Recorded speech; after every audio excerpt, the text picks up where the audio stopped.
Thanks for staying with us. Let's turn attention now to other stories. An Australian court has found that Ben Robert Smith, who was awarded the Victoria Cross for bravery, probably killed unarmed civilians in Afghanistan, as 3 newspapers reported in 2018.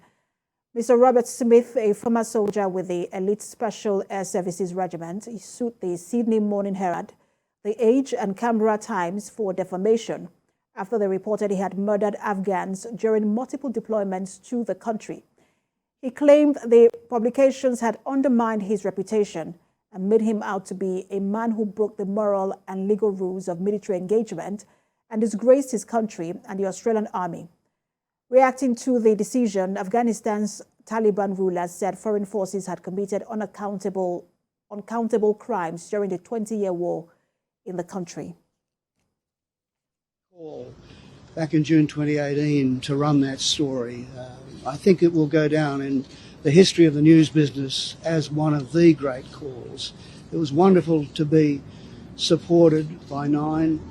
I have a great deal of gratitude to the judge. This was a very difficult case. You often say in defamation that there are few winners.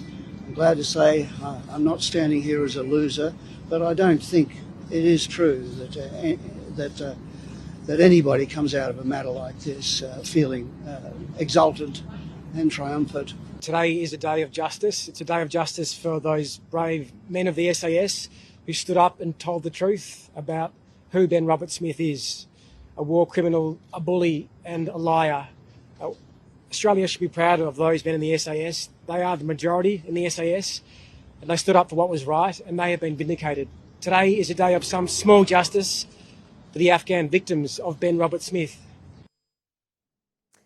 And now to Europe, where the European Parliament has expressed concerns about Hungary's ability to fulfill the task associated with the rotating presidency of the Council of the European Union.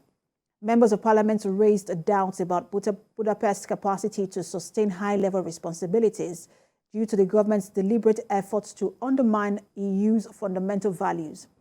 Hungary is scheduled to assume the presidency in the second half of 2024. While the position does not carry executive powers, it allows the selected country to set the agenda, host meetings, steer negotiations, and organize votes on legislative files. The European Parliament's non-binding resolution questions Hungary's compliance with EU laws and values, urging the EU Council to find a proper solution without specifying what that solution should be. The resolution, which is symbolic and therefore devoid of legal power, was passed with 442 votes in favor, 144 against, and 33 abstentions. Despite the criticism of Prime Minister Viktor Orban's government, the resolution falls short of calling for an outright cancellation of Hungary's scheduled presidency.